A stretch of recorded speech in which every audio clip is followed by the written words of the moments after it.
A U.S. Marine from Wyoming was one of the 13 killed in the bombing attacks in Afghanistan. Riley McCollum graduated from the Summit Innovation School in Jackson. His sister told a Wyoming newspaper that Riley was manning a checkpoint at the airport in Kabul when the bomb went off. Wyoming Governor Mark Gordon said, quote, "I'm devastated to learn Wyoming lost one of our own in yesterday's terrorist attack in Kabul. Our thoughts and prayers are with the family and friends of Riley McCollum of Bondurant. Jenny and I, along with all of Wyoming and the entire country, thank Riley for his service," end quote. And State Superintendent of Public Instruction in Wyoming, Jillian Below, released this following statement, quote, "Saying that I am grateful for Riley's service to our country does not begin to encapsulate the grief and sadness I feel today as a mother and as an American. My heart and prayers are with Riley's family, friends, and the entire Jackson community." McCollum leaves behind a wife who is expecting their first child. Also, a Marine in Utah was killed in the attack. Family confirmed that Staff Sergeant Taylor Hoover was outside the Kabul airport when he was killed. The U.S. is moving forward with evacuations in Afghanistan with just 4 days until the troop withdrawal deadline. President Biden says there is an ongoing terror threat on the ground in Kabul after the suicide bombings yesterday killed at least 13 U.S. service members.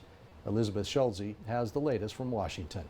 The race to evacuate American citizens and allies in Afghanistan is now even more urgent and dangerous. President Biden's national security team warning another terror attack in Kabul is likely.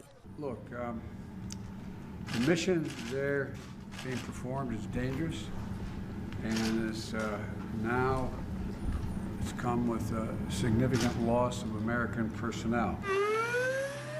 In the deadliest day for U.S. troops in Afghanistan in more than a decade, at least 13 American service members died in Thursday's suicide bombing outside the Kabul airport, including 11 Marines, 1 Navy medic, and 1 Army soldier. We obviously don't want to see any more casualties. That's why we are monitoring the threat streams very closely. The Pentagon now says it was just one ISIS-K suicide bomber who carried out the attack. At least 160 Afghans were killed, hundreds more wounded, after they'd gathered in crowds at the airport gates, desperate to flee the country. The Pentagon says more than 5,400 people are still inside the airport awaiting flights.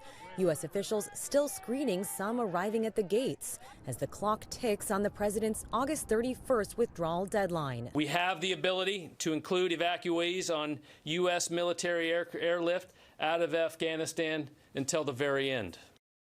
In an internal note, Secretary of State Antony Blinken thanked the diplomats involved in this massive evacuation effort, but he didn't say if the U.S. will keep a diplomatic presence in Afghanistan after the withdrawal deadline. Elizabeth Schulze, ABC News, Washington.